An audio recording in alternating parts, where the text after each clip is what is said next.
যুক্ত হবেন সবাইকে অগ্রিম শুভেচ্ছা জানাচ্ছি। আই মিডিয়া টিভি 24 পক্ষ থেকে। প্রিয় দর্শক, পৃথিবীর বয়স যতই বাড়তেছে আর আমাদের বাংলাদেশের স্বাধীনতার বয়স যতই বৃদ্ধি পাচ্ছে, আমরা 52 বছর অতিক্রম করতে 53 বছরে যখন পা দিয়েছি, এরই মধ্যে আমাদের বাংলাদেশের দেশপ্রেমিক এবং দেশদ্রোহিতার সংজ্ঞাটাও মনে হয় নতুন করে আমাদেরকে লিখতে হবে। কারণ আমরা যা ছোট থেকে শুনে বুঝে বড় হয়েছি সেটা হচ্ছে, যেই দেশের নাগরিক যেই দেশে বসবাস করবে সে ওই দেশের আইন এবং দেশের স্বাধীনতা সার্বভৌমত্ব মানতে বাধ্য, এবং সেটা সে মেনেই কিন্তু ওই দেশের নাগরিকত্ব পায় এবং ওই দেশে বসবাস করে। এটাই কিন্তু একটা নাগরিকত্ব পাওয়ার বা নাগরিক হওয়ার সবচেয়ে বড় একটি বিষয়। আপনি যদি একটি দেশে থাকেন, একটি দেশের নাগরিক হন, তাহলে আপনি ওই দেশের আইন সংবিধান মেনেই কিন্তু আপনি নাগরিক হন। আমাদের বাংলাদেশের ইদানিং দেখা যাচ্ছে আমাদের এই যে গোবিন্দচন্দ্র প্রামাণিক, যিনি হিন্দু মহাজোটের নেতা, সেই গোবিন্দচন্দ্র প্রামাণিকের একটি বক্তব্য, সেটি কিন্তু এরই মধ্যে সারা দেশে তোলপাড় শুরু হয়েছে। উনি উনি বলতেছেন যে আমরা আমাদের এই দেশটিকে অখণ্ড ভারতের অংশ করতে চাই, আমরা অখণ্ড ভারতের অংশ বানাতে চাই। এখানে আমাদের পূর্বপুরুষ অনেক মনীষী, যাদের অনেকের নাম বলেছেন, তারা এই দেশে জন্ম নিয়েছে, তারা এই দেশটাকে অখণ্ড ভারতের অংশ করতে চায়। এই বক্তব্যটি কিন্তু বিভিন্ন মিডিয়াতে তোলপাড় সৃষ্টি করেছে। অখণ্ড ভারতের অংশ করতে চায়, আর সেটি বিজেপি ক্ষমতায় থাকলেই সম্ভব, এমনটি বলছেন। আপনি একটা স্বাধীন দেশে বসবাস করবেন, এই বক্তব্য দেওয়ার পরও কিন্তু এই বক্তব্যটি বিভিন্ন মিডিয়াতে ঘুরে বেড়াচ্ছে, সোশ্যাল মিডিয়া সহ বিভিন্ন মিডিয়াতে ঘুরে বেড়াচ্ছে। এখনও পর্যন্ত আমাদের বাংলাদেশের প্রশাসন এই বক্তব্যটি উনি কেন দিয়েছেন, কী জন্য দিয়েছেন, কোন প্রেক্ষাপটে দিয়েছেন, যে প্রেক্ষাপটেই দেখ, এ ধরনের বক্তব্যকে একটা স্বাধীন দেশের নাগরিক দিতে পারে? সে যে ধর্মাবলম্বী হোক, সে যে নাগরিকই হোক, এই ধরনের নাগরিক এই ধরনের বক্তব্য একজন নাগরিক কিভাবে দেয় যে বাংলাদেশকে অখণ্ড ভারতের অংশ বানাতে চায়, অংশ করতে চায়? এরই মধ্যে এই পর্যন্ত ওনাকে গ্রেফতারও করেনি সরকার, বিচারের আওতায়ও আনেনি, এই পর্যন্ত তাকে জিজ্ঞাসাবাদও করেনি।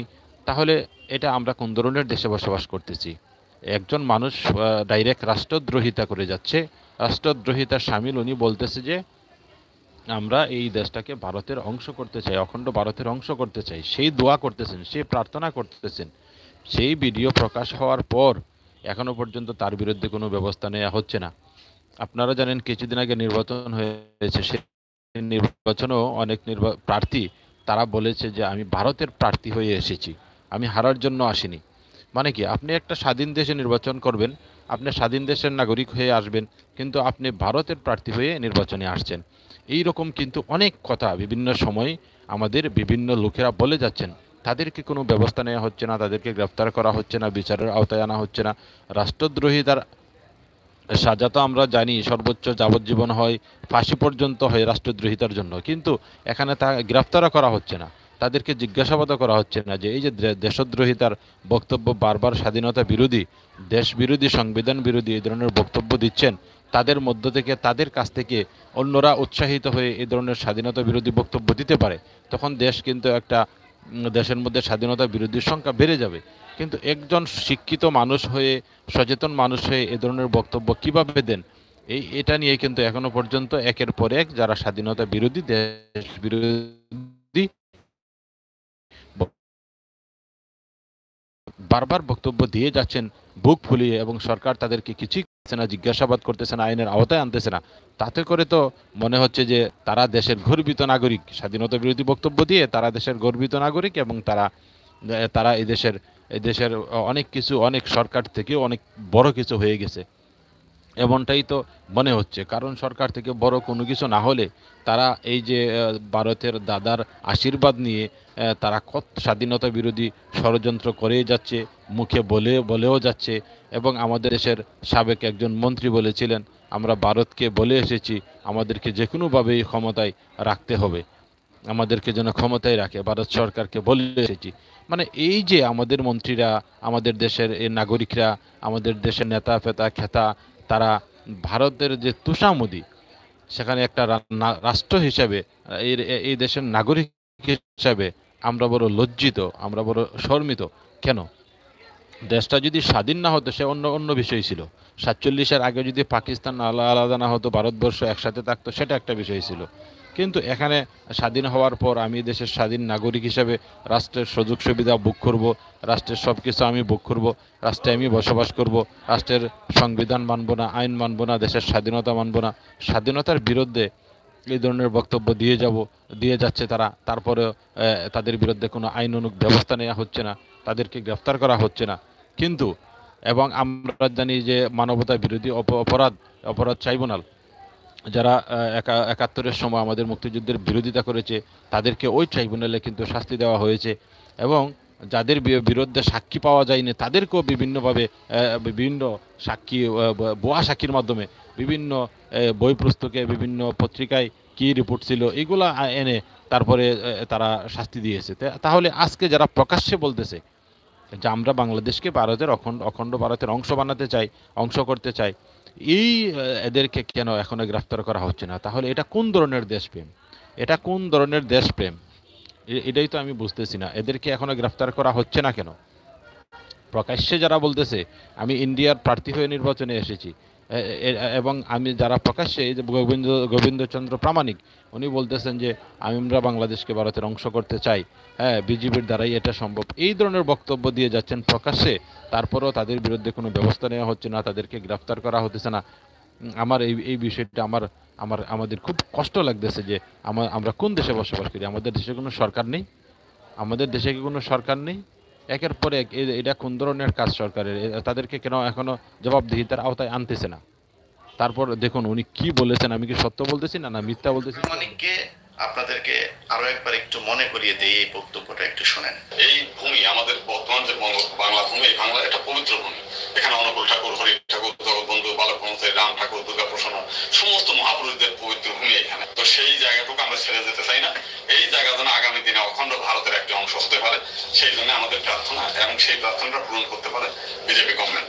আচ্ছা, দেখেছেন যে উনি প্রার্থনা করতেছেন, মোনাজাত করতেছেন যে এটা আমরা অখণ্ড ভারতের অংশ যেন হয়। এখানে আমাদের রবীন্দ্র মানে অনেক তাদের হিন্দু ধর্মের যারা বিভিন্ন ব্যক্তি জন্ম নিয়েছেন, মনীষীরা জন্ম নিয়েছেন, ঐতিহাসিক যারা, তাদের নাম বলেছেন। এবং প্রিয় দর্শক,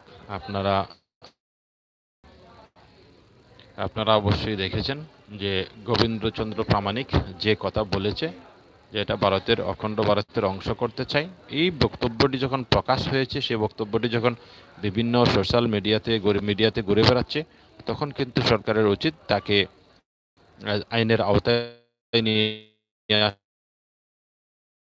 তারা কিভাবে এত শান্তিতে সুখে বসবাস করতেছেন, বোঝা যাচ্ছে যে তারাই আসলে প্রকৃত দেশপ্রেমিক। আর যারা দেশের স্বাধীনতা সার্বভৌমত্ব রক্ষার জন্য আন্দোলন করতেছে, কথা বলে রাজপথে দাঁড়াচ্ছে, জেলে নিচ্ছে, রিমান্ডে নিচ্ছে, তাদেরকে শাস্তি দিচ্ছে। প্রিয় দর্শক, এই হচ্ছে আমাদের দেশের প্রকৃত অবস্থা। যে যেখানে আছেন অবশ্যই আমাদের দেশের জন্য দোয়া করবেন। আমরা চাই স্বাধীনভাবে আমাদের দেশে বেঁচে থাকতে। আমরা দেশের সব ধরনের নাগরিক অধিকার সবাই ভোগ করুক, দেশের প্রতিটি মানুষ ভোগ করুক, হিন্দু, বৌদ্ধ, খ্রিস্টান, মুসলমান যারা আছে, প্রতিটা মানুষ এদেশের স্বাধীনতা সার্বভৌমত্ব মেনে, এদেশের আইন মেনে বসবাস করবে, এদেশের আইনকে শ্রদ্ধা করবে, সম্মান করবে, এদেশের আইনকে বৃদ্ধাঙ্গুলি দেখিয়ে বলবে আমি অখণ্ড ভারত চাই, এই দেশটাকে ভারত বানাতে চাই, ভারতের অখণ্ড ভারতের অংশ করতে চাই। এই ধরনের বক্তব্য দিয়ে, স্বাধীনতা বিরোধী বক্তব্য দিয়ে তারা এখনও আইনের ধরাছোঁয়ার বাহিরে রয়ে গেছেন। তাহলে আমরা কি বুঝবো? স্বাধীনতা বিরোধী বক্তব্য যারা দিচ্ছে তাদেরকে গ্রেপ্তার করতেছে না সরকার, তাহলে কি তারা স্বাধীনতা বিরোধীদেরকে, একজন আওয়ামী লীগের একজন দেশের নাগরিক যখন বলবে যে আমি দেশটাকে অখণ্ড ভারতের অংশ করতে চাই, এ ধরনের প্রার্থনা বা দোয়া যখন করে, তখন তাকে তো সাথে সাথে গ্রেফতার করা উচিত। এ ধরনের বাংলাদেশে থাকবে, বাংলাদেশের সকল ধরনের সুযোগ সুবিধা ভোগ করবে, এদেশের স্বাধীনতার বিরুদ্ধে দেশে বসে বসে ষড়যন্ত্র করবে, এটা তো হতে পারে না। এটা কেন প্রশাসন এখনো গোবিন্দচন্দ্র প্রামাণিককে গ্রেফতার করতেছে না? যে এমপি বলেছিল আমি ভারতের প্রার্থী হয়ে নির্বাচনে আসছি হারার জন্য নয়, তাকে কেন এখনো গ্রেফতার করা হচ্ছে না? তাকে কেন গ্রেফতার করা হচ্ছে না এখনো? তাহলে কি তাহলে কি আমরা কি আমরা কি আমরা কি বুঝে নেব যে যারা স্বাধীনতার বিরুদ্ধে কথা বলছে তাদেরকে সরকার এখনো গ্রেফতার করতেছে না বা প্রশাসন তাদের বিরুদ্ধে ব্যবস্থা নিচ্ছে না, তাতে করে সাধারণ মানুষ কি মনে করবে? তারা তো মনে করবে যে প্রশাসন বা ক্ষমতাসীন যারা আছে দেশ পরিচালনা করতেছে তারা আজকে দেখা যাচ্ছে যে এই যে ইন্ডিয়ান রাজাকার, তারা যারা স্বাধীনতা বিরোধী দেশকে ইন্ডিয়ার অংশ করতে চায়, ভারতের অংশ করতে চায়, তারা তো ইন্ডিয়ান রাজাকার। তাহলে এই পাকিস্তানি রাজাকারদের বিচার হবে, আর ইন্ডিয়ান রাজাকার যারা ইন্ডিয়ার অংশ করতে চায় দেশকে, এদেরকে গ্রেফতার করা হবে না, এদের বিচার করা হবে না। এটা কোন ধরনের বিষয়? এটা তো আমাদেরকে কষ্ট দেয়, দেশের প্রতিটি মানুষকে কষ্ট দেয়। আজকে দেখা যাচ্ছে আমাদের সিলেবাসে আমাদের নবম শ্রেণীর ইতিহাস ও সামাজিক বিজ্ঞান বইয়ে দেখা যাচ্ছে যে ইংরেজ বিরোধী আন্দোলনে যেখানে হিন্দু বৌদ্ধ মুসলমান প্রতিটা মানুষের অবদান, এই প্রতিটা নাগরিক ভারতবর্ষের প্রতিটা মানুষ এই এই ইংরেজদের বিরুদ্ধে আন্দোলন করেছে। হাজার হাজার হিন্দু মারা গেছে, হাজার হাজার মুসলমান মারা গেছে, ইংরেজ বিরোধী আন্দোলনে হাজার হাজার কৃষক মারা গেছে। কৃষকদেরকে ইংরেজরা বেতন দেয়নি, বিভিন্ন কলকারখানাতে তাদেরকে খাটানো হয়েছে, নামমাত্র মূল্যে তাদেরকে বেতন দিয়েছে, তাদেরকে অভুক্ত রেখেছে, তাদের অধিকার দেয়নি। এরকম অসংখ্য ইতিহাস আছে যে ইংরেজরা আমাদের দেশের মানুষদেরকে হত্যা করেছে, বিভিন্নভাবে অত্যাচার নির্যাতন করে, এবং সেলুলার জেল যেটা আন্দামান দ্বীপে যে সেলুলার জেল আছে, যে জেলে ভারতবর্ষের আমাদের পূর্বপুরুষদেরকে যারা স্বাধীনতার জন্য অধিকারের জন্য কথা বলতো তাদেরকে কিন্তু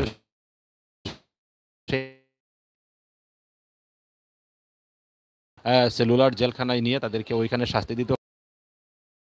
সাগরের মাঝখানের ওই দ্বীপে তাদেরকে আটকিয়ে রাখা হতো। সেই ইতিহাস এখনো ঝলঝল পৃথিবীর লেখা আছে, সেই স্থান, সেই জায়গা আছে। 47-এ যদি ভারত স্বাধীন না হতো ইংরেজদের হাত থেকে, তাহলে তো পাকিস্তানও হতো না, বা পূর্ব পাকিস্তান পশ্চিম পাকিস্তানও হতো না, আজকে বাংলাদেশও হতো না। তাহলে সেই যুদ্ধে মুসলমানদের ইতিহাসকে আমাদের বাংলাদেশের বিভিন্ন সিলেবাসে বইতে দেখা যাচ্ছে অস্বীকার করা হচ্ছে। এবং এই যে একটা আমাদের লেখাপড়া বই, সিলেবাস, সব জায়গাতে আজকে উল্টাপাল্টা অবস্থা, সব জায়গাতেই আজকে উল্টাপাল্টা অবস্থা। সঠিক ইতিহাস আমাদের ছেলেমেয়েরা জানবে কোথায় থেকে? সেখানে বলা হচ্ছে 47-এর সেই ইংরেজ বিরোধী আন্দোলনে মুসলমানদের কোনো অবদান নেই, সব অবদান হিন্দু ভাইদের। অথচ আমাদের অনেক হিন্দু ভাই, অনেক হিন্দু সাহিত্যিক, লেখক, গবেষক, তারা পর্যন্ত প্রকাশ্যে স্বীকার করতেছেন, বলতেছেন যে না, মুসলমানদের এখানে অবদান আছে, মুসলমানদের অনেক অবদান আছে এই ইংরেজ বিরোধী সেই আন্দোলনে, এবং ইংরেজদের কাছ থেকে ভারতকে উদ্ধার করা, রক্ষা করা, ইংরেজদেরকে এই দেশ থেকে তাড়ানোর বিরুদ্ধে আলেমদের বিরাট, মুসলমানদের বিরাট অবদান রয়েছে। সেই অবদানটাকে আজকে আমাদের দেশের স্কুলের সিলেবাসগুলোতে, বইগুলোতে অস্বীকার করা হচ্ছে এবং এগুলাকে নাকচ করা হচ্ছে। এগুলার কোনো সাবজেক্ট নেই, বিষয় নেই। তো এইভাবে আমাদের দেশের সরকারের যারা আছেন, দায়িত্বে আছেন, শিক্ষা ব্যবস্থায় যারা আছেন, তারাই দেখা যাচ্ছে আমাদেরকে আজকে ভুল ইতিহাস আমাদের সামনে উপস্থাপন করতেছে, আমাদেরকে ডাইভার্ট করার জন্য, মুসলমান সম্পর্কে আমাদেরকে ভুল ধারণা শেখানোর জন্য। তাহলে দেশপ্রেমিক এক নাগরিক যদি দেশে তৈরি না হয়, দেশপ্রেমিক জনগোষ্ঠী যদি দেশে তৈরি না হয়, তাহলে দেশের স্বাধীনতা, সার্বভৌমত্ব